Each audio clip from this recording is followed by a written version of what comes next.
उन प्रभु की भक्ति से जुड़ने का है, जिस भक्ति के माध्यम से हम सब कुछ पा सकते हैं। इस मूक माटी काव्य में यदि आप लोगों ने इसे सुना हो अथवा पढ़ा हो, आचार्य भगवान हम सब के लिए बहुत कुछ दे रहे हैं। एक विशेष बात आचार्य भगवान हम सबको सिखा रहे हैं। आज से उस दूसरे खंड का शुभारंभ करते हैं। शब्द सो बोध नहीं, बोध सो शोध नहीं, पेज नंबर 89 से। बड़ा सुंदर टाइटल आचार्य भगवान ने इस खंड का दिया है। जो व्यक्ति इस टाइटल के बारे में सोच ले तो बहुत कुछ उसे आभास हो जाएगा। क्या आचार्य भगवान हम सबको बताना चाह रहे हैं, क्या गहराई में हमें ले जाना चाह रहे हैं। हर श्रावक वर्ग प्रतिदिन भगवान के पास आता है पूजा करने के लिए, मंदिर में आता है। पुरुष वर्ग, महिला वर्ग प्रतिदिन कुछ मंत्र का उच्चारण वह करके चला जाता है, कुछ स्तुति पाठ करके वह चला जाता है, कुछ स्तोत्र पढ़ करके चला जाता है। जिन्हें संस्कृत नहीं आती वो हिंदी में भगवान की पूजा को, भक्ति को पढ़ करके चले जाते हैं। लेकिन जब फल मिलने की बात आती है तो ऐसा प्रतीत होता है कि शायद फल उन्हें नहीं मिल रहा है।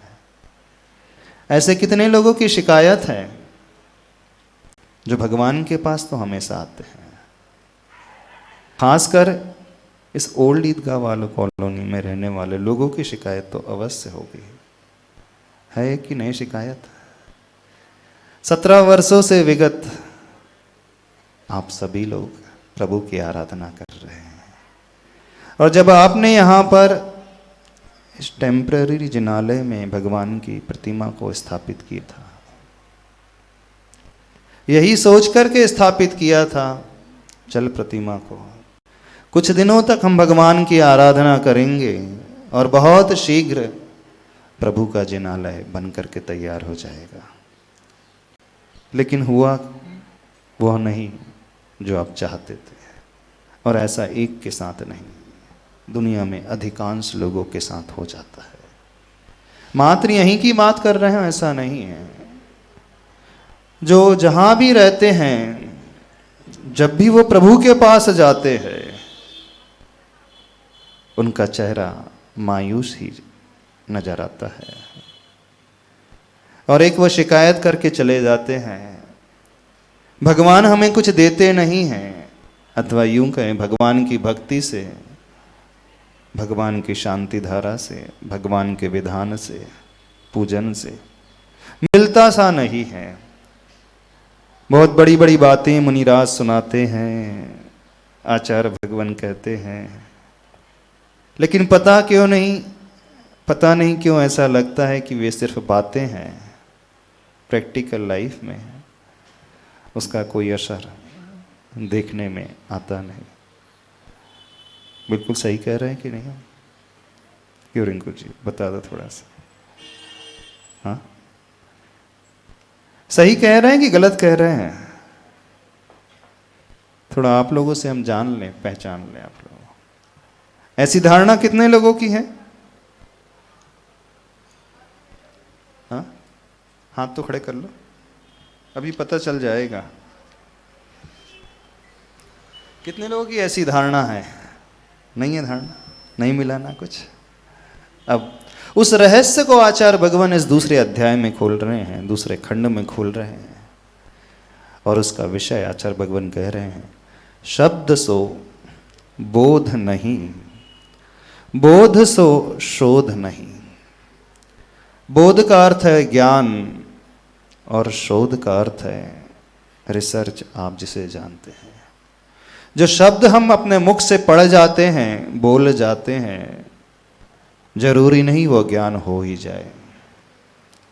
और जो ज्ञान हमारी बुद्धि का विषय हो जाता है, जरूरी नहीं वो हमारी आत्मा का विषय हो जाए। उसे ऐसे समझना, शब्द हमारी इंद्रियों का विषय होता है, बोध ज्ञान हमारी बुद्धि का विषय होता है, और शोध हमारे भावों, हृदय, आत्मा का विषय होता है। तो जब जब व्यक्ति मंदिर आता है, इन जिनवाणी को उठाता है, प्रभु की पूजा करता है, नीरगांध अक्षतान बोल करके अर्घ चढ़ाता है, चढ़ाते हो ना? ये अर्घ तो हमेशा बोलते होंगे, हर व्यक्ति बोलता होगा। पार्श्वनाथ भगवान का अर्घ हर श्रावक, हर श्राविकाएं बोलती होंगी। और कोई पूजा करो अथवा ना करो, जहाँ मूल नायक पार्श्व प्रभु हैं, ये अर्घ तो शायद सभी बोलते हैं। तो हमें एक बात बता दो, जिस अर्घ को आप बोलते हो, क्या वो आपकी आंखों का विषय बनता है?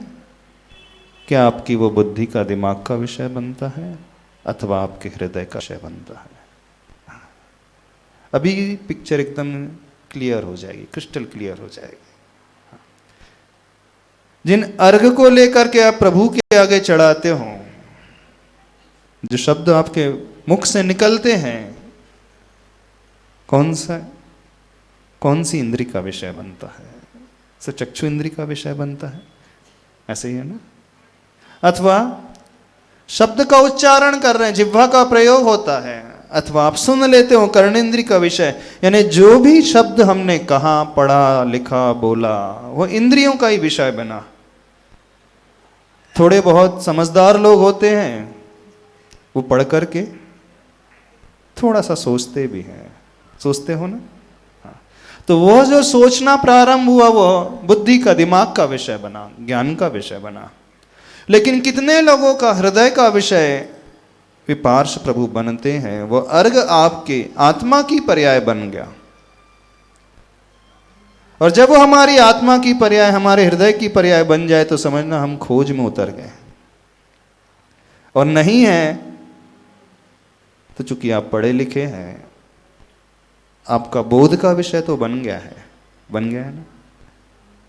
इंद्रियों का विषय बन गया, बोध का, ज्ञान का विषय बन गया, दिमाग का, बुद्धि का विषय बना है। अब थोड़े वे लोग हाथ खड़े करें, पार्श्वनाथ भगवान आपके आत्मा के विषय बने, हृदय के विषय बने।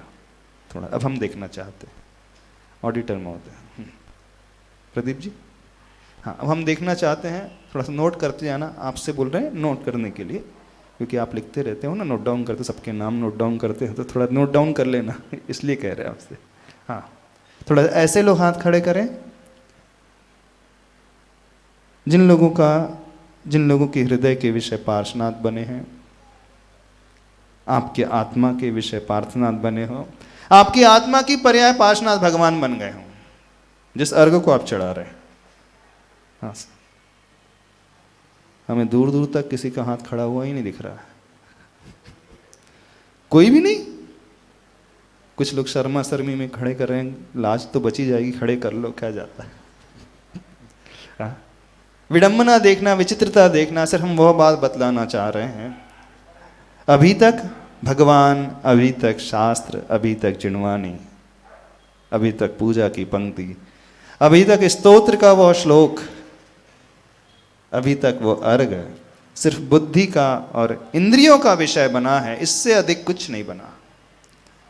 तो शब्द का भी ज्ञान हो गया, और ज्ञान भी हो गया, मति ज्ञान हो गया, शुद्ध ज्ञान भी हो गया, लेकिन भाव नहीं हुआ। शब्दार्थ, शब्द, अर्थ और भाव, यात्रा कैसी चलती है, जो आचार्य भगवान ने यहाँ पर दूसरे अध्याय में कहा है, शब्द सो बोध नहीं, बोध सो शोध नहीं। तो पहले शब्द की यात्रा, फिर ज्ञान की यात्रा, फिर भाव की यात्रा। तो बोध यानी ज्ञान की यात्रा, और भाव अर्थात खोज की यात्रा। देखना, जब बच्चे लोग पढ़ते हैं कॉलेज में, पहले ग्रेजुएशन होता है, फिर पोस्ट ग्रेजुएशन होता है, फिर बाद में रिसर्च होता है, पीएचडी होते हैं, डॉक्टरेट डिग्री बाद में मिलती है, पीएचडी की डिग्री। ग्रेजुएशन पोस्ट ग्रेजुएशन के लिए उनके पास सिलेबस होता है, बुक्स होती हैं, उन बुक को पढ़ करके वो एग्ज़ाम दे लेते हैं तो उन्हें डिग्री मिल जाएगी, वो एमए हो जाएंगे, एमएससी हो जाएंगे, एमकॉम हो जाएंगे। लेकिन जब खोज की बात आती है, डॉक्टरेट डिग्री की बात आती है, पीएचडी की बात आती है, उसके लिए कोई बुक्स नहीं होती है, उसके लिए स्टूडेंट को रिसर्च करना पड़ता है, लाइब्रेरी में बहुत सारी पुस्तकों को खोल करके देखना पड़ता है, बहुत सारी रेफरेंस बुक को आलम्बन लेना पड़ता है, फिर वो उसका मौलिक चिंतन होता है, उसके हृदय से निकल करके आता है, तब कहीं जाकर के 4 वर्ष 5 वर्ष के बाद उसे पीएचडी की डॉक्टरेट डिग्री का अवार्ड मिलता है। ऐसी है ना, है यहाँ डॉक्टरेट पीएचडी होल्डर है कोई? नहीं। पीएचडी का मतलब खोज, रिसर्च। समझ रहे हो कि नहीं समझ रहे हो? थोड़ा सा भक्ति में भी खोज करना सीखो, डूबना सीखो। कैसे डूबते हैं? एक बहुत छोटी सी पंक्ति आपको बता करके विषय को आरंभ करते हैं, जो आप प्रतिदिन पढ़ते हैं, पूजा करने के पहले पढ़ते हैं, और हिंदी की पंक्ति है, विनय पाठ पढ़ते हैं ना सभी लोग पूजा कर, उसमें एक पंक्ति आती है, तुम बिन मैं व्याकुल भयो जैसे जल बिन मीन। सभी लोग पढ़ते हैं। क्या अर्थ हुआ इसका पंक्ति का? हाँ, प्रभु तुम्हारे बिना मैं वैसे ही व्याकुल हो रहा हूँ, आकुल हो रहा हूँ, तड़प रहा हूँ, जैसे जल के बिना वो मछली तड़पती रहती है, उछलती रहती है। उस मछली की सिर्फ एक ही आकांक्षा रहती है, कब मुझे वो ऑक्सीजन मिल जाए, प्राणवायु मिल जाए, प्राणवायु मिल जाए, कब मुझे वो जल मिल जाए जहाँ जा कर के मैं सुरक्षित रह सकूँ, अपने जीवन को बचा सकूँ। और हर श्रावक इस पंक्ति को पढ़ता है। पढ़ते हो? कभी आपके भीतर वो तड़पन जागी? अच्छा, कितने लोगों के भीतर वो तड़पन जागी, प्रभु के बिना भगवान मैं बहुत आकुल व्याकुल होता हूँ, जब आप नहीं मिलते हैं, जब आप नहीं दिखते हैं, जब मैं आपकी पूजा नहीं कर पाता हूँ, जब आपके दर्शन नहीं कर पाता हूँ, मैं बड़ा व्याकुल होता हूँ। होते हैं? बताओ तो सही, कितने लोगों को आकुलता होती है, नींद ही नहीं आती रात को, भगवान के दर्शन ना मिले तो, हाँ, भोजन ही नहीं करा जाए, पानी ही ना पिया जाए, बड़ा कष्ट हो रहा है। बोले क्यों कष्ट हो रहा है? आज प्रभु नहीं मिले हैं, आज प्रभु का अभिषेक नहीं मिला, आज प्रभु की पूजा मैं नहीं कर पाया, आज मैं उन भावों में डूब नहीं पाया, डुबा नहीं पाया अपने आप को। जिस दिन ऐसी तड़पन पैदा हो जाए, जो आप अपने शब्दों से कहते हो, देखना शब्द का विषय बना आपका, तुम बिन मैं व्याकुल बने हो भयो जैसे जल बिन मीन। ये सिर्फ आपके मुख का उच्चारण हुआ, जिह्वा के माध्यम से शब्द के का आपने उच्चारण किया, लेकिन कितने लोग वहां तक डूबते हैं। जब हम डूबने लगे तब समझना हम खोज करने लगे हैं। डूबोगे? अच्छा, कितने लोग की भावना है डूबने की? वैसे डूबना नहीं चाहिए, तरना चाहिए, हमें तो तैर करके आगे बढ़ना चाहिए, लेकिन आचार्य भगवान कह रहे नहीं डूबो ना। कितने लोग डूबना चाहते हैं प्रभु में, प्रभु भक्ति में, उस मीरा की भांति, उस शबरी की भांति, न दिन न रात, न भोजन न पानी, कुछ रुचे नहीं, कुछ दिखे नहीं, सिर्फ भगवान ही भगवान नजर आए और कोई भी नजर ना आए। अभी तो सब डूबे हुए हैं, विषयों में डूबे हुए हैं, घर परिवार में डूबे हुए हैं, नहीं, भोजन पानी में डूबे हुए हैं, बच्चों में डूबे हुए हैं, दुकानदारी में डूबे हुए हैं, लेकिन खोज की बात अभी कोसों दूर है। थोड़ा सा एक चिंतन को लेकर के तो आओ। आचार्य भगवान सिर्फ यही प्रेरणा हम सबके लिए दे रहे हैं, एक चिंतन को हम अपने भीतर लाने की कोशिश करें। कौन सा चिंतन?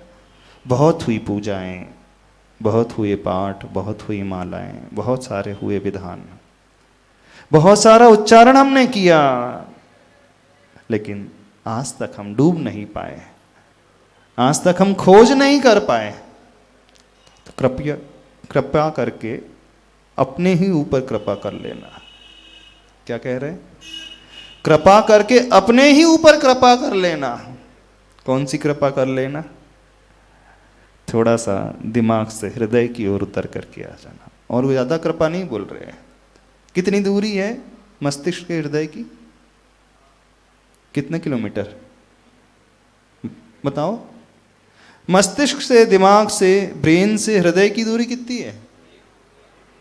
1000 किलोमीटर। 1 फीट कुछ इंच।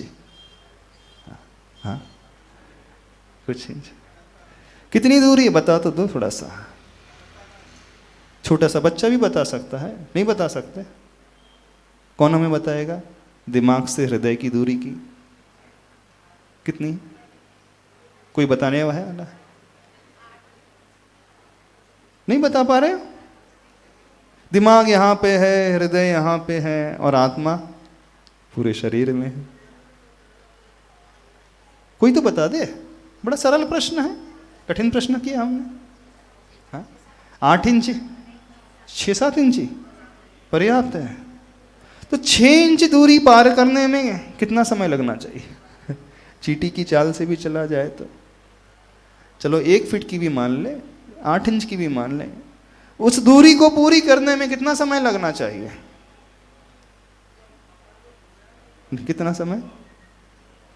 कुछ मिनट, कुछ घंटे, कुछ दिन, कुछ वर्ष, कितने? कुछ भाव। अच्छा वो बोल रहे, कौन बोल रहा है? अनंतानंत भाव बोल रहे हैं। हाँ, अनंतानंत भाव। समझो,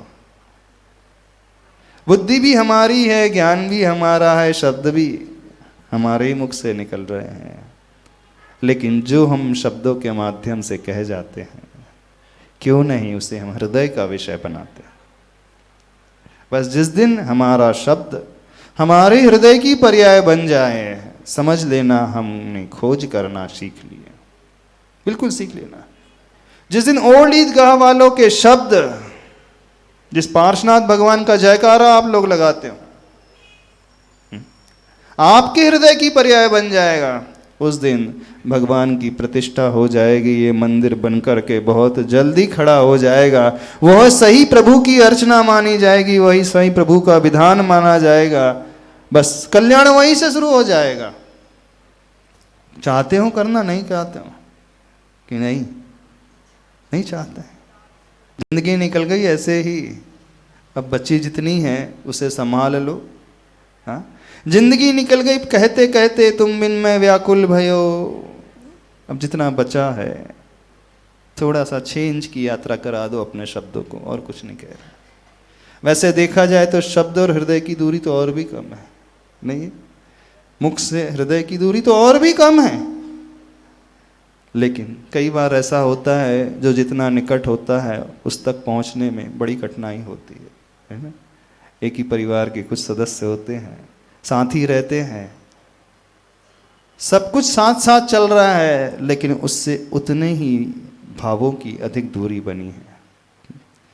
क्षेत्र की दूरी नहीं है, भावों की दूरी बहुत ज्यादा है। कई बार ऐसा होता है, निकट है, वो देखने में आ रहा है बहुत पास में है, लेकिन हृदय से वो बहुत कोसों दूर है, भावों से बहुत ही अधिक दूर है। ऐसा ही भक्त और भगवान के साथ आज पंचम काल में हो रहा है। हमें तो ऐसा ही प्रतीत होता है, और आचार्य भगवान भी यही कहना चाह रहे हैं सबके लिए। तो कृपा कर दोगे अपने ऊपर? कौन सी कृपा करना? बस मुख से थोड़ा सा नीचे अपने शब्दों को खींच करके ला लो, बुद्धि से थोड़ा सा खींच करके हृदय में बसा लो। बसा लोगे तो बहुत अच्छा हो जाएगा, उद्धार हो जाएगा। नहीं तो जो चल रहा है चलते ही रहेगा। चले थोड़ा सा उच्चारण कर ले। आचार्य भगवान दूसरे खंड में क्या कहना चाह रहे हैं? जो अभी तक यात्रा उस माटी की हुई है, शिल्पी के पास आ गई है, शिल्पी उसमें जल मिला रहा है, कुंभकार उसे कुंभ का रूप देने का प्रयास प्रारंभ कर रहा है। Page number 89। लो अब शिल्पी कुंकुम सम मृदु माटी में मात्रानुकूल मिलाता है छना निर्मल जल। नूतन प्राण फूक रहा है माटी के जीवन में, करुणामय कण कण में। समझ रहे हो? ये मूक माटी महाकाव्य जो ग्रंथ है, एक ऐसा ग्रंथ, एक ऐसा काव्य, यदि थोड़ा सा समझ से हम समझ ले, थोड़ा गहराई से इसके बारे में सोच ले, विचार कर ले, तो हमारा तो पूरा विश्वास है जितने सारे भक्त हैं ना, भगवान उनके हृदय में आकर के बैठ जाएंगे। ये पार्षद भगवान है, बिल्कुल हृदय में आकर के बैठ जाएंगे, चिंता नहीं करना पड़ेगा। बिल्कुल ऐसे ही भाव इसमें है। उदाहरण माटी का है, शिल्पी का है, कुंभकार का है, लेकिन उद्देश्य कौन सा है? उद्देश्य इतना ही है, वे शब्द हमारे ज्ञान के पश्चात हमारे हृदय की पर्याय बन जाए, और कोई बहुत बड़ा उद्देश्य नहीं है। और वहीं से कल्याण होता है। क्या कहा जा रहा है? अब वह शिल्पी कुमकुम सम मृदु माटी में, उसने माटी को छान लिया है, बहुत मृदु हो गई है। जैसे कुमकुम होती है ना, कुमकुम किसे कहते हैं? महिला वर्ग मांग भरती है ना, सिर में मांग भरती है, कुमकुम ही बोलते हैं ना। तो बहुत मृदु होती है, बहुत बारीक होती है। तो माटी भी बिल्कुल वैसी ही है, मृदु। अब उस मृदु माटी में मात्रा के अनुकूल, यानी प्रपोर्शन में, क्वांटिटी के अनुसार वह शिल्पी छना हुआ निर्मल जल मिला रहा है, नूतन प्राण फूंक रहा है माटी के जीवन में, करुणामय कण कण में। जल मिलते ही जैसे एक शक्ति आ जाती है। गर्मी के दिनों में प्यास जब लगती है तो ऐसा लगता है कि प्राण ही मांग गए हों, और जब तक नहीं मिलता है क्या लगता है? प्राण छूटने को है। भगवान भी यदि ऐसे लगने लगे ना, कहना ही क्या। भगवान मिलते ही ऐसा लगने लगे कि हमारी चेतना में नए प्राण आ गए, हमारी आत्मा में एक प्राणों का संचार ही हो गया है। वह चेतना स्फुरायमान हो गई, जागृत हो गई है, कुछ उत्साह से भर उठी है। ऐसी भावना बनाओ। वो प्रत्येक कण में, वो करुणामय कण में, माटी के जीवन में उन नूतन प्राणों को फूंक रहा है जल मिलाकर। अलगाव से लगाव की ओर एकीकरण का आविर्भाव और फूल रही है माटी। जल सत्ता का स्वभाव था वह भाव, इस समय अनुभव कर रहा है ठहराव का। माटी में, माटी के प्राणों में जा पानी ने वहाँ नव प्राण पाए हैं। ज्ञानी के पदों में जहाँ अज्ञानी ने जहाँ सब ज्ञान पाया है। अस्थिर को स्थिरता मिली, अचिर को चिरता मिली, नव नूतन परिवर्तन। क्या उपमा दी जा रही है? बहुत सुंदर उपमा दी जा रही है। जब माटी में जल मिलाया जाता है तो वो कैसा है? अलगाव से लगाव की ओर। जल अलग था, माटी अलग थी, दोनों में भिन्नता थी। अलगाव मतलब जहाँ लगाव का अभाव होता है, जहाँ अटैचमेंट का अभाव होता है, जुड़ाव नहीं होता है। किसी से जब द्वेष हो जाता है ना, तो बोलते अलगाव हो गया है। तो उस अलगाव को त्याग करके लगाव वाला भाव, एकीकरण का आविर्भाव, और फूल रही है माटी। कभी आपके हृदय की माटी फूलती है? नहीं। जिन जिन लोगों से आपका अलगाव है, किन किन लोगों से है? द्वेष वाला अलगाव, डिटैचमेंट होना अलग है, वो तो अच्छा माना जाता है, हम उससे जुड़े नहीं हैं, हमारा राग नहीं है। लेकिन जो द्वेष वाला भाव आ जाता है, जिससे आप नहीं चाहते हो अथवा जिससे आपकी नहीं पटती है, आपस में मन मुटाव सा रहता है, खिंचाव सा रहता है, देखना पसंद नहीं करते हो, होता है। कई लोग होंगे आपके जीवन में, नहीं है? एक भी नहीं है ऐसा कि इससे लगाव ही नहीं, अलगाव है, बैर का भाव है, द्वेष का भाव है। जब आप प्रभु के पास आते हो, मंदिर में आते हो, क्या सीखते हो भगवान से? चलो पूछ लेते। उनके दर्शन करते हो, उनकी पूजा करते हो, अर्घ चढ़ाते हो, क्या पाते हो भगवान के पास आकर के? एक औपचारिकता निभाते हो, उसके अलावा कुछ नहीं, फॉर्मेलिटी। कुछ करते हो? औपचारिकता बस। हमें तो ऐसा ही लगता है, अन्यथा नहीं लेना, अदरवाइज नहीं लेना आप लोग। अब जो दिखता है सो हम बता रहे हैं। क्यों सत्येंद्र जी, गलत तो नहीं कहा जा रहा है? ऐसा क्यों लगता है, ऐसा क्यों होता है? सब औपचारिकता ही निभा करके चले जाते हैं, एक फॉर्मेलिटी निभा करके प्रभु के पास आकर के चले जाते हैं। होना तो ये चाहिए वो जुड़ाव का भाव, लगाव का भाव प्रभु से भी और उसके प्रति भी, जिसके प्रति अभी तक द्वेष अंदर ही अंदर पल रहा है, चल रहा है। नहीं चल रहा है, वर्षों निकल गए। वो एकीकरण की प्रक्रिया, एक मिक होने की भाव। कैसे धर्म समझोगे, कब समझोगे? इस भाव में समझ जाओगे कि अगले भाव में? इस भाव में समझ जाओगे? हाँ, भगवान पार्श्वनाथ को देख करके नहीं समझोगे। भगवान का विधान करके तो समझ जाओगे कि नहीं? कि वो भी नहीं समझोगे। विधान करने की बात चल रही है, जिन सहस्त्र नाम विधान करने की, हजारों नामों से प्रभु का गुणगान करने की बात चल रही है। वह विधान की पंक्तियां भी, जिन सहस्त्र नाम भी हमारे शब्दों का विषय न बन पाए, मात्र इतना ही कहना है। इस संकल्प से प्रभु की भक्ति, इस संकल्प से प्रभु का जुड़ाव, प्रभु से जुड़ाव, कि हमारा अलगाव जिनसे है वह दूर हो जाए। समझ रहे हो? नहीं समझ रहे हो? नहीं समझ में आ रही? हम बहुत कठिन बोलते हैं क्या? हाँ, कि हमारी बातें समझ में नहीं आती। हाँ,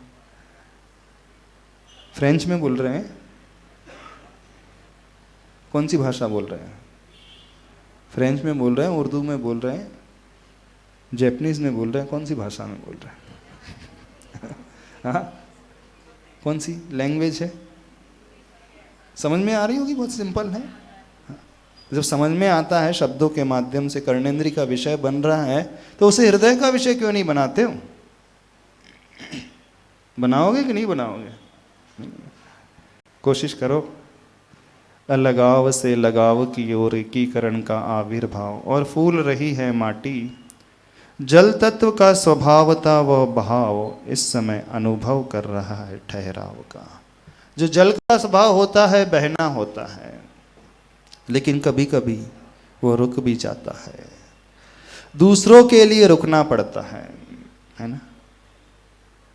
चंद समय के लिए ठहरना पड़ता है, अपने स्वभाव में भी थोड़ा सा परिवर्तन लाना पड़ता है। रुकना स्वभाव नहीं, आगे बढ़ना, चलते चले जाना है। लेकिन इस समय वो जल ठहराव का अनुभव कर रहा है, भाव को भूल करके। क्यों? उस माटी को जो फुलाना है, पर का कल्याण करने के लिए, पर का उपकार करने के लिए, थोड़ा बहुत प्रतिकूल हो तो भी सहन करना पड़ता है अपने, नहीं होता है। पर के उत्थान के लिए, पर के कष्ट को दूर करने के लिए, जो स्वभाव नहीं था उसे भी स्वीकारना पड़ा जल को, क्योंकि जल का स्वभाव बहने वाला था। लेकिन नहीं, यदि मैं इस समय रुकूंगा नहीं, माटी में मिलूंगा नहीं, तो माटी में वो रूप नहीं आ पाएगा। ठीक है, चल जाएगा, मेरे लिए कठिनाई होगी, सहन कर लूंगा। लेकिन आप लोगों के साथ कभी नहीं होता होगा, शायद होता है। माटी के प्राणों में जा पानी ने वहाँ नव प्राण पाए हैं। ज्ञानी के पदों में जा अज्ञानी ने जहाँ नव ज्ञान पाया है। जैसे वो माटी में पानी मिल गया, जल मिल गया, नए ही प्राण पाए हैं। किसके लिए कहा जा रहा है? अज्ञानी जो व्यक्ति होता है, ज्ञानी के चरणों में जाकर के जब वो बैठ जाता है तो उसको एक नया ही जीवन मिल जाता है। तो ज्ञानी के पदों में अज्ञानी ने जहां नव ज्ञान पाया है। आप ज्ञानी के पास जाकर के, विद्वान के पास जाकर के, गुरु के पास जाकर के क्या पाते हो? कुछ पाया है कि नहीं? हाँ, तभी हम पा सकते हैं जब अपने आप को हम अज्ञानी मानेंगे। अपने अहम को लेकर के जाएंगे तो कुछ नहीं पाओगे।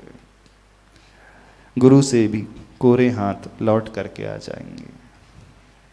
दुर्योधन भी अपने गुरु महाराज के पास गया था, युधिष्ठिर अर्जुन ने भी, दुर्योधन अर्जुन ने भी द्रोणाचार्य से शिक्षा ली थी, लेकिन दुर्योधन कुछ नहीं सीख पाया उन्हीं गुरु से, है ना, नहीं पा पाया। अर्जुन युधिष्ठिर ने बहुत कुछ पा लिया, सारी शिक्षा, सारी कलाएं, सारा ज्ञान, सब कुछ पा लिया। तो वो अज्ञानी ज्ञानी के चरणों में जाकर के जैसे कुछ पा जाता है, बशर्ते समर्पण उसके भीतर हो, ठीक वैसी ही यात्रा यहाँ पर चल रही है।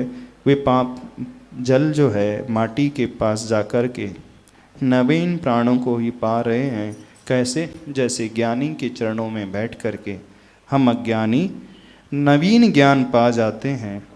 अस्थिर को स्थिरता मिली, अचिर को चिरता मिली, नव नूतन परिवर्तन। जो जीवन बड़ा चंचल था अभी तक, स्वभाव बड़ा भटकने वाला था, अस्थिर था, ज्ञानी के चरणों में जाकर के, गुरु के चरणों में जाकर के हमारी अस्थिरता, चंचलपना, भटकाव लिया हुआ जो स्वभाव था उसमें स्थिरता आ गई। जो मन चंचल था, इधर उधर भाग जाता था बार बार, जब गुरु के पास जाते हैं तो हमारा मन बिल्कुल, उसमें भी सुधार आता है कि नहीं आता? आप लोगों ने अनुभव किया कभी? आपका मन थोड़ा कंट्रोल होने लगा। अस्थिर को स्थिरता मिली, मतलब जो हमारी भाग दौड़ अभी तक जीवन में बनी हुई थी, गुरु के मिलने के पहले, ज्ञानी के मिलने के पहले, जिसे हम समझ ही नहीं पा रहे थे अपने जीवन को, उनके मार्गदर्शन को पा करके हम अपने जीवन की भागदौड़ को शांत करके स्थिरता पा जाते हैं। अचिर को चिरता मिली, यानी जो आज तक नहीं पाया था, चिरकाल के लिए अब उन ज्ञानी के चरणों में पा गए। नव नूतन परिवर्तन, नया ही, नूतन ही, जो आज तक नहीं मिला, परिवर्तन। आचार्य भगवान के पास जो व्यक्ति जाता है ना, उनके चरणों को जो छू लेता है, दर्शन पा लेता है, सेवा कर लेता है, क्रूर से क्रूर, हिंसक से हिंसक व्यक्ति भी कुछ ना कुछ परिवर्तन अपने भीतर अवश्य कर जाता है, कुछ ना कुछ सीख करके वो अवश्य आ जाता है। बड़े से बड़े व्यसनी भी जाकर के अपने व्यसन को छोड़ देते हैं। ऐसे बहुत सारे संस्मरण, ऐसे बहुत सारे उदाहरण आचार्य भगवान के जीवन के हमने अपने जीवन में देखे। आचार्य भगवान के पास ऐसे ऐसे लोग आते हैं जो गुरु के दर्शन के पहले सर्वगुण संपन्न थे। सर्वगुण संपन्न मतलब जानते हो? नहीं जानते? सर्वगुण संपन्न किसे कहते हैं? हाँ, किसे कहा जाता है सर्वगुण संपन्न है ये? हाँ, जो सप्त व्यसनों में लीन है। यानी सर्वगुण से मतलब संसार के क्षेत्र में जैसे कमेंट्स के रूप में कहा जाता है, व्यंग्यात्मक कहा जाता है कि सारे ही गलत आदतों का शिकार है। ऐसी कोई बैड हैबिट्स नहीं होगी इसके भीतर, नहीं होगी, लेकिन आचार्य भगवान के चरण सानिध्य को पा करके उनका जीवन ऐसा बदल जाता है, ऐसा बदल जाता है, प्रतिमा तक भी ले लेते हैं श्रावक। ऐसे हम लोगों ने बहुत सारे लोगों को देखा है आचार्य भगवान के सानिध्य को पा करके। जो पूर्व में वर्षों से करते हुए आए थे व्यसन, उसको तो छोड़ ही देते हैं और एक नया ही जीवन जीना शुरू कर देते हैं। ऐसे कई लोग हो गए। ऐसे ही नहीं, गुरु जी के पास इतनी संख्या है त्यागियों की, व्रतियों की, युवाओं की, ब्रह्मचारियों की, ब्रह्मचारिणियों की, जिन्होंने पहले अपने जीवन काल में न जाने क्या क्या किया था, लेकिन गुरु जी की त्याग तपस्या को देख करके, उनकी साधना को देख करके ऐसे वो भीतर से प्रभावित हो जाते हैं, पूरे अपने जीवन को आमूल चूल ही परिवर्तन कर जाते हैं। ये लाभ होता है ज्ञानी के चरण सानिध्य को पा करके। आप लोगों के जीवन में कुछ परिवर्तन आया है भी कि नहीं आया? अच्छा, 3 मुनि महाराज आपको मिले हैं, जैसा जीवन आप चतुर्मास के पहले जी रहे थे अभी भी वैसा है। हाँ, जैसे विषय कषायों में डूब करके लीन रहते थे अभी भी वैसे ही। जिस प्रकार के कषाय पहले करते थे, जिस प्रकार के गलत आदतें भीतर में पहले से थी, अभी भी वैसे ही नहीं, थोड़ा तो परिवर्तन आना चाहिए। जीवन को इस प्रकार से बदलना चाहिए। आगे चले, पेज नंबर 90। तन में चेतन का चिरंतन नर्तन है यह। वह कौन सी आँखें हैं किसी की कहाँ क्या है, जिन्हें संभव है इस नर्तन का दर्शन यह। थोड़ा गहरे शब्दों को लिखा गया है। क्या लिखा गया? तन में चेतन का चिरंतन नर्तन है वह। तन मतलब हमारा शरीर, चेतन मतलब हमारी आत्मा जो चेतना स्वभाव को लिए हुए है। चिरंतन नर्तन है यह, यानी चिरकाल से, बहुत अधिक पुराने समयों से हमारी आत्मा इसी शरीर में नृत्य करते हुए आ रही है, शरीर को नचाते हुए आ रही है ना।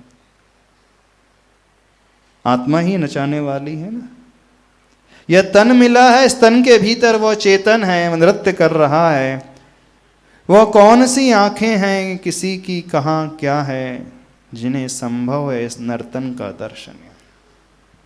इसका अर्थ क्या है?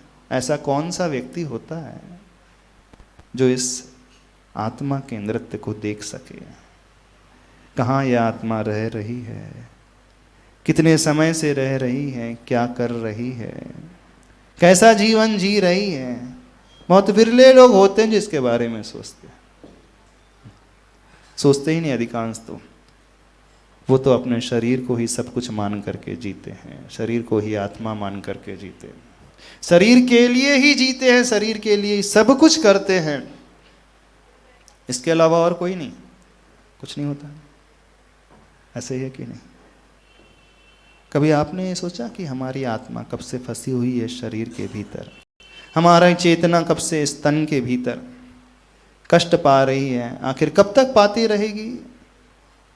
कभी मुक्ति की भी भावना की आपने? कब हम इस कारागार से, इस कारागृह से, जो शरीर रूपी जेल है, इस कैद से अपनी चेतना को मुक्त कराएंगे? एक आध दो व्यक्ति ऐसे निकलते हैं जो सोचते हैं, करने की तो बात बहुत दूर रही। वही बात लिख रहे हैं, वह कौन सी आंखें हैं किसी की कहाँ क्या है, जिन्हें संभव है इस नर्तन का दर्शन। भगवान के पास भी आकर के व्यक्ति सोचता सा नहीं है, आखिर भगवान आप कैसे, प्रभु आप कैसे भगवान बन गए, कैसे आपने उस तन को छोड़ करके उस शुद्ध अवस्था को पा लिया। वह दिन कब आएगा जब मैं भी अपनी चेतन को इस तन से अलग करके आप जैसा ही बन पाऊंगा? कभी भगवान के दर्शन करके ऐसा भाव आता है? कभी ऐसे विचार आते पार्श्वनाथ भगवान को देख करके? कभी ऐसी फीलिंग भी आती कि प्रभु आप कैसे बन गए? क्या वो दिन भी आएगा कि हम भी आप जैसे बन पाएंगे? नहीं आता। सबके भाव कैसे आते हैं? परिवार के, बच्चों के, दुकानदारी के, खाने पीने के और शरीर के अलावा कुछ आता ही नहीं है। भगवान के पास भी आकर के चेतन की तो कोई चिंतन करता ही नहीं है, सब तन की चिंतन ही करके चले जाते। विडंबना नहीं है? कोशिश करना इस सत्य को हम जाने तो सही। करोगे कोशिश? बहुत गहरी बात तो नहीं बोल रहे हम? क्यों? एक बात बता तो दो आप, हम लोग हमें। क्यों राजीव, बहुत बड़ी बातें तो नहीं करते हम?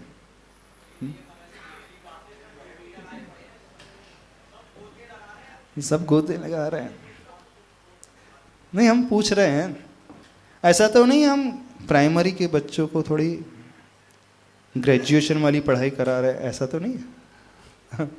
ये तो आप हमें बता देना महाराज जी, हम लोगों का लेवल बहुत थोड़ा सा प्राइमरी वाला है, और आचार्य भगवान का जो स्तर है खोज वाला, रिसर्च वाला, पीएचडी वाला है। हम गलत अपेक्षा तो नहीं रख रहे आप लोगों से कभी कहीं?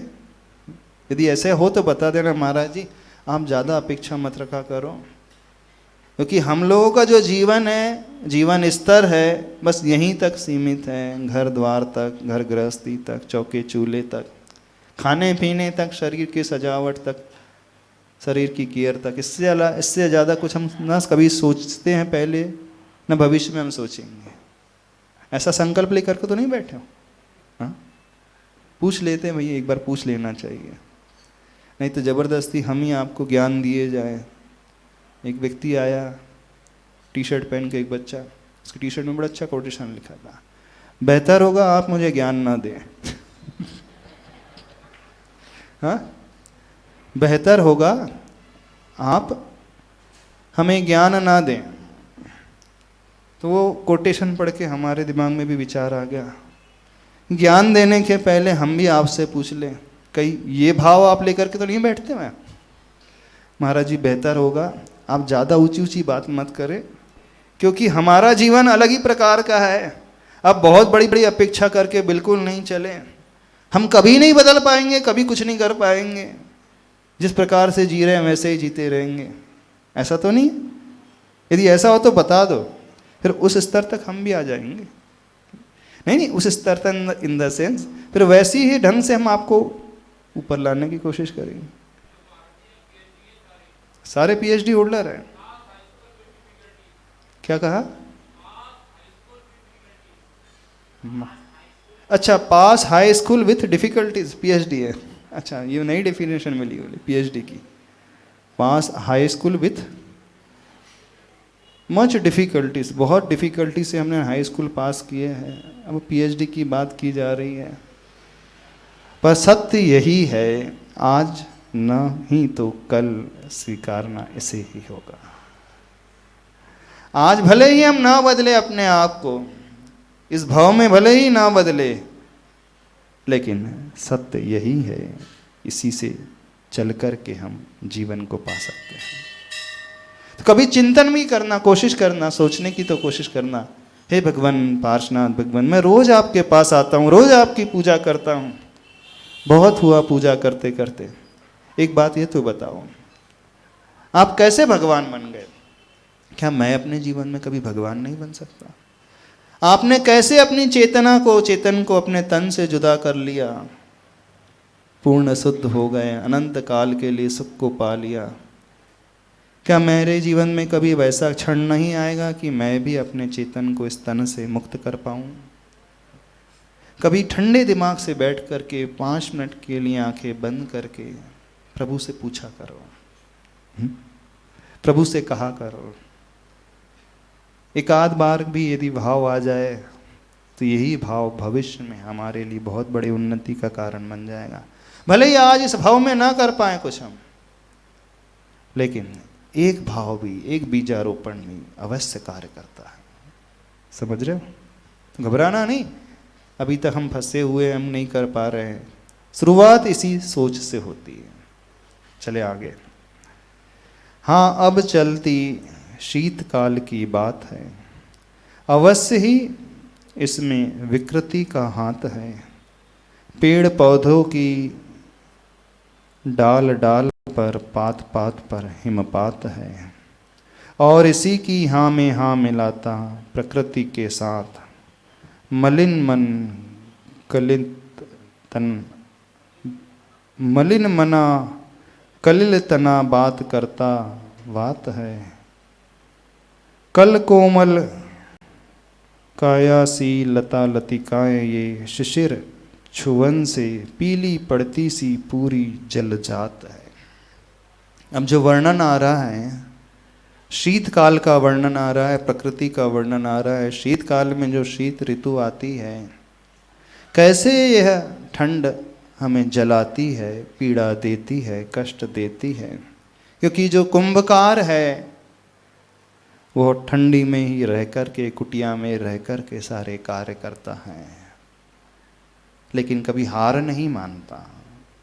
भले ही प्रकृति कितनी भी प्रतिकूल क्यों ना हो जाए, भले ही मौसम विपरीत ही क्यों ना हो जाए, भले ही परिस्थितियाँ हमारे जीवन में कठिन ही क्यों ना हो जाए, लेकिन हमें हार नहीं मानना है। अनुकूलताएं सबको हमेशा नहीं मिलती हैं जीवन में, समझ रहे हो? अब शीतकाल की बात चल रही है, अवश्य ही इसमें विकृति का हाथ है, प्रकृति नहीं। क्योंकि प्रकृति जो होती है वो नेचर है, स्वभाव है, वो बहुत अनुकूल होता है, और जहाँ अति हो जाती है वो विकृति कहलाती है। जीवन में जब अति हो जाती ना, कष्टों की, दुखों की, परेशानियों की, तो समझना वो प्रकृति नहीं विकृति है। ऐसी शीत ऋतु में जहाँ पेड़ पौधों की डाल डाल पर पात पात पर हिमपात है, ऐसे बर्फ गिर रहा है और इसी की हाँ में हाँ मिलाता प्रकृति के साथ मलिन मना कल तना बात करता बात है। उसी की हाँ में हाँ मिलाता हुआ मलिन जो मन है, अथवा वो पेड़ का तना बात कर रहा है। कल कोपल कायली लता लतिकाएं शिशिर छुवन में पीली पड़ती सी पूरी जल जाते हैं। ना भाई पेड़ पौधे भी जल जाते हैं, इतनी शीत ऋतु जब पड़ती है। प्रकृति का वर्णन कर रहे हैं आचार्य। कंपन के परिचय से परिचित सबके गात हैं, पर अनुकंपा से भरा और किसका है। जब कंपन होता है शीत ऋतु में, गात से मतलब वह शरीर एकदम कपकपाता है, ठिठुरता सा ही रहता है, पर अनुकंपा से भरा और किसका है। कौन है वो, कहाँ, उसकी कृपा कब होती है। वसुधा पर वरीयसी अनुकंपा की बरसात है। जो वर्णन चल रहा है उस शिल्पी का, कैसे वो कष्ट को झेल रहा है, उसको थोड़ा सा समझने की कोशिश करना, अपने ऊपर लेकर के चलने की कोशिश करना। हो सकता है कई लोगों को लग रहा हो महाराज जी क्या पढ़ रहे हैं, कविता जैसी पढ़ रहे हैं। आचार्य भगवान ने क्या लिख दिया कविता जैसी। शीतकाल जब अति शीत पड़ती, अति ठंडी पड़ती है, तो हम कुछ नहीं कर पाते, उस समय वो विकृति हो जाती है। उसकी कृपा कब होती है। वसुधा पर वरीयसी अनुकंपा की बरसात है। गीत काल में कब थे दीक्षित भी, शिक्षित कब थे प्रशिक्षित भी, फिर भी अभ्यासी सम नर्तन करते सबके दांत हैं। दिन में सिकुड़न हो आई है, प्रभाकर की प्रखरता भी डरती बिखरती सी लगती, और ऊपर होकर भी नभ में प्रभाकर नत मात है। यानी ऐसे गीत काल में कब थे दीक्षित भी, शिक्षित कब थे प्रशिक्षित भी, फिर भी उनके जो दांत हैं नर्तन करते रहते हैं, यानी कटकटाते रहते हैं। कभी ये देखा है ऐसी ठंडी को, कभी महसूस किया। यहाँ ठंड पड़ती है, बहुत पड़ती है। कभी ठंडी में मुनि महाराज को याद किया करो। हाँ, आप लोग तो जैकेट स्वेटर पहन कर के, कंबल ओढ़ कर के, और क्या बोलते हैं वो बोन फायर आदि क्या बोलते हैं, रात में अलाव जला करके अपनी ठंडी को व्यतीत करते। ऐसे उस शीत ऋतु में मुनिराज को, आचार्य भगवान को कभी याद करना। हाँ, जिनके तन में एक धागा भी नहीं है, हाँ, न हीटर है न अग्नि है निकट, पाटा है अकेले लकड़ी का, कैसे सहन करते होंगे। कभी शीत ऋतु में आचार्य भगवान की याद आती है। आप लोग कैसे सहन करते हैं? कुछ नहीं सहन करते। साधना को याद किया करो। वो शिल्पी की तुलना उस प्रकृति की गोद में रहने वाला जो है, बिल्कुल आचार्य भगवान वैसे ही कर रहे हैं। तो जब इतनी ठंड पड़ती है गीत काल में, कब थे दीक्षित भी, शिक्षित कब थे प्रशिक्षित भी, फिर भी अभ्यासी सम नर्तन करते सबके दांत हैं। यानी वे दांत जिन्होंने कोई प्रशिक्षण नहीं लिया था, कभी डांस करने का कोई शिक्षण नहीं लिया था, प्रशिक्षण नहीं लिया था, नहीं दीक्षा ली थी, फिर भी ऐसी शीत पड़ती है कि वो भी डांस करने लगते हैं, कटकटाते लगते ना दान, बिना प्रशिक्षण के बहुत अच्छे से नृत्य करने लगते हैं।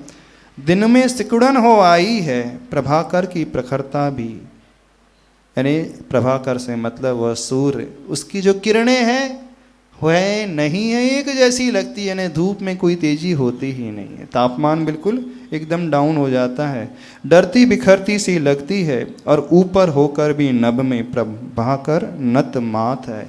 सूर्य तो दिखता है लेकिन वह है नहीं है, उसका कोई अस्तित्व जैसे नहीं है। बिल्कुल वही प्रकृति का वर्णन आचार्य भगवान कर रहे हैं।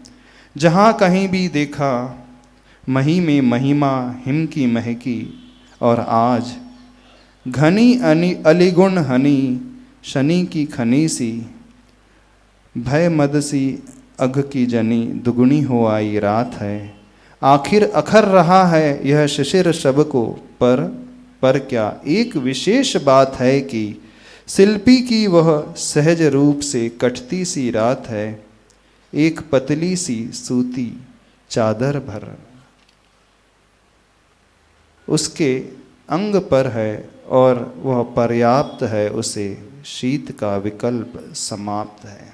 जो वर्णन यहाँ पर आचार्य भगवान कर रहे हैं, मुख्यतः उद्देश्य जो है, परिस्थिति सबके लिए एक जैसी होती है बाहर के सराउंडिंग, लेकिन उसी सराउंडिंग में एक छोटा सा चादर लेकर के वो शिल्पी बड़े चैन से सो जाता है।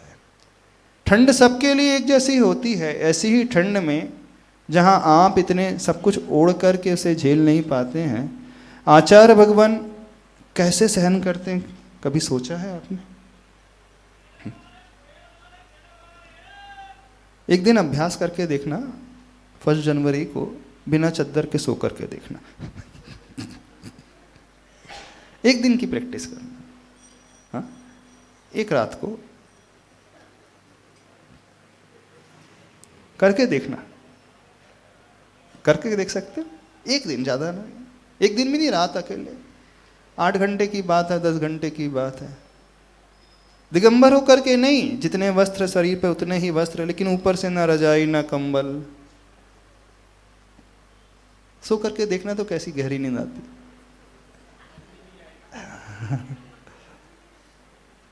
हम इसलिए कह रहे हैं, एक ऐसा अनुभव जब हमारे भीतर पैदा हो जाएगा ना, तो हमारी श्रद्धा उन परिचय को सहने वाले आचार्य भगवान के प्रति और गहरी हो जाएगी। इसलिए हम कहना चाह रहे हैं, समझने की कोशिश करें। अभी श्रद्धा सबकी प्रभु के प्रति, गुरु के प्रति, आचार्य भगवान के प्रति इतनी गहरी नहीं है, लेकिन वो कब गहरी हो जाएगी? जब वैसी विकटता हमारे ऊपर बीतती है, वैसी प्रतिकूलता जिसे हम कुछ भी नहीं सहन कर पाते हैं, और वे बड़े समता परिणाम से एकदम झेल जाते हैं, तो हृदय एकदम कह उठता है, धन्य है आपकी साधना, धन्य है आपका त्याग, धन्य है आपकी तपस्या। आपका जो फिर नतमस्तक हो जाएगा, वो बहुत समर्पण भाव को लेकर के हो जाएगा। ये हम कहना चाहते हैं। जब जीवन में स्वयं हम प्रतिकूलता को झेलते हैं और महसूस करते हैं कि हम इस लायक नहीं थोड़ा सा भी उसे सहन कर पाके, और उसी प्रतिकूलता को कितनी समता से वे महान गुरुवर सहन करते हैं, तब हमारा समर्पण कुछ गहरा हो जाएगा, हमारी भक्ति जो है उत्कृष्ट हो जाएगी। इस कारण चला करके कभी कभी प्रतिकूलताओं को झेला करो, चला करके कभी कभी गर्मी में उपवास किया करो, चला करके कभी कभी गर्मी को सहन किया करो, चला करके कभी कभी ठंडी को जीता करें। उससे व्यक्ति जो है अंदर से बहुत मजबूत हो जाएगा, अंदर से वो बहुत समर्पित हो जाएगा, उन प्रभु के प्रति, उन गुरु के प्रति आपकी आस्था और बलवती हो जाएगी। चाहते हो नहीं चाहते हो कि सब फॉर्मेलिटी करना चाहते हो, भगवान की पूजा भी, भगवान का विधान भी, समय आपका हो रहा है, इस कारण कह रहे हैं। क्योंकि जिस उद्देश्य को लेकर के यहाँ पर आए हैं, अभी तो मूक माटी पढ़ाने का उद्देश्य नहीं था, उद्देश्य सिर्फ एकमात्र यही है, सभी इस कॉलोनी वाले, छिपी टोला वाले, अब आने वाले 4 दिनों में ऐसी भक्ति करना प्रभु की, ऐसा विधान करना, ऐसी पूजन करना कि हम उन प्रभु से अंदर से जुड़ सके, हृदय से उनके प्रति समर्पित हो सके। अभी तक की जो भक्ति, अभी तक का जो पूजन गुणगान रहा है, वो बाहर का रहा है, शब्दों का रहा है। ये भीतर से तब उतर करके आ जाता है जब व्यक्ति स्वयं कठिनाइयों को झेलता है। जब आपके जीवन में बहुत विपत्ति आती हैं, मान लीजिए आर्थिक विपत्ति आ रही हो, शारीरिक विपत्ति आ रही हो, कोई रोग हो गया हो, उस समय देखना आप भगवान को कितने अच्छे से नमोस्तु करते हैं, है ना। जो व्यक्ति भीतर से जब परेशान रहता है, उस समय देखना उसकी पूजा कितनी गहरी विशुद्धि को लेकर के होता है। और जब सारी अनुकूलताएं रहती हैं, उस समय आपकी पूजा देखना कैसी रहती है। थोड़ा सा कंपैरिजन करके देखना, अपनी ही पूजा का कंपैरिजन अपनी ही पूजा से करके देखना, अपने ही नमस्कार करने का कंपैरिजन, तुलना एक दुख के क्षणों में और एक सुख के क्षणों में, एक अनुकूलता की घड़ी में एक प्रतिकूलता की घड़ी में करके देखना क्या अंतर आता है। जब जीवन में बहुत प्रतिकूलताएं कठिनाई आती हैं, दुख आते हैं, उस समय अच्छी पूजा होती है कि सुख के दिनों में अच्छी होती है? हाँ, क्यों? सुख के दिनों में, दुख के दिनों में जो व्यक्ति अंदर से जुड़ता है ना, प्रभु को याद करता है, कष्टों में जब डूबता है ना, उस समय याद वो अलग ही प्रकार से करता है वो। और जब सारी अनुकूलताएं मिलती हैं तब तो उसका मन भटक जाएगा, इधर उधर चला जाता है। होता है कि नहीं? ये तो नीति है। आर्ता नरा धर्म परा भवंती, दुखी व्यक्ति जो है धर्म में तत्पर हो जाता है। तो एक आशीर्वाद दे दें, सोच रहे हैं आज सबके लिए। आप भगवान की बहुत विशुद्धि से पूजा करना चाहते हैं, बहुत भावों से करना चाहते हैं, हाँ, बहुत अंदर समर्पित होकर के करना चाहते हैं, बहुत पुण्य कमाना चाहते हैं, तो कब होता है वो? दुख के क्षणों में कि सुख के क्षणों में? तो फिर ऐसा अपन भावना भाएं कि प्रभु मेरे जीवन में बहुत दुख आते रहें, कष्ट आते रहें, ताकि मैं आपको हमेशा हृदय से याद करते रहूं। ऐसी भावना भा सकते हैं? क्यों? हम उल्टा गणित तो नहीं पढ़ा रहे आपको? हाँ, उल्टी शिक्षा तो नहीं दे रहे हैं आपको? कभी प्रभु के पास ऐसी भावना भाना, हे प्रभु मेरे जीवन में इतने कष्ट आए ताकि मैं आपको हमेशा हृदय से याद कर सकूं। हाँ, इतने भी अधिक ना आए कि याद ही नहीं कर पाऊं इतने ही आए कि मेरी विशुद्धि बनी रहे, मेरी भक्ति हृदय से होती रहे। एक बार प्रभु के पास ऐसी भावना करके तो देखो सही, अंदर से करके देखना। जो पुण्य आप कमाओगे, जो विशुद्धि पैदा होगी, वो अलग ही प्रकार की होगी। और उस विशुद्धि, उस पुण्य का फल ऐसा होगा कि जीवन दुखमय हो रह ही नहीं सकता, अपने आप सुखमय होता चला जाएगा। जीवन में अपने आप सारी अनुकूलता आते चले जाएंगी, क्योंकि ये गुरुवर होते हैं, आचार्य भगवान होते हैं, चला करके कष्टों को सिर्फ इसलिए झेलते हैं। ठंडी सहन करते हैं, गर्मी सहन करते हैं। क्यों? क्योंकि ठंडी की तीव्रता, गर्मी की तीव्रता, कष्टों की तीव्रता में भावों की विशुद्धि कुछ अलग ही प्रकार की होती है, निर्जरा कुछ अलग ही प्रकार की होती है, और वह तभी हो सकती है। बस कहने का अभिप्राय इतना ही है, जब भी जीवन में कष्ट आए, हम नहीं कह रहे कि आप भगवान से कष्ट मांग लो, दुख मांग लो। जब भी जीवन में दुख आए, कष्ट आए, परेशानी आए, तो अंदर से प्रसन्न होना, हे प्रभु ये परेशानी तो मेरे लिए वरदान है, इस बहाने ही सही मैं बहुत अच्छे से आपको याद कर पा रहा हूँ। ऐसे भाव ला कर आना, इसलिए कह रहे हैं, नहीं कह रहे कि कष्ट ओढ़ ले आप।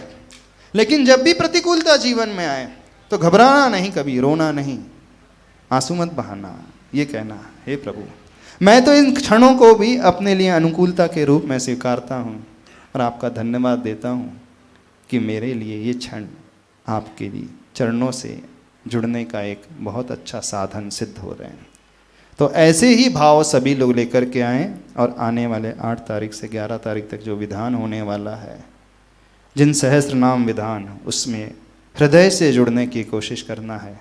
ये मात्र ईदगाह वाले कॉलोनी के लिए नहीं हो रहा है, सत्येंद्र जी सुनो, समस्त आगरा वालों के लिए ये हो रहा है। तो जैसे वहाँ पे सिद्ध चक्र विधान में समस्त आगरा समस्त शैलियों से सम्मिलित हुए थे, ऐसे ही यहाँ पर विधान में समस्त शैलियों से लोग आएंगे, इंद्र इंद्राणी बन करके बैठेंगे, बहुत पूजा अच्छे से करेंगे, भक्ति से करेंगे, और वह भक्ति अपने आप चमत्कार पैदा कर देगी, जिनालय भी बन जाएगा, और हमारे भीतर जो बैठे हुए भगवान आत्मा है वह भी प्रकट हो जाएगी। इतना ही कहना पर्याप्त समझते हैं। बोले आचार्य परमेष्ठी गुरुदेव श्री विद्यासागर जी महाराज की। हाँ, जय बोलो परम पूज्य मुनि 180 वीर सागर जी महाराज की। आज का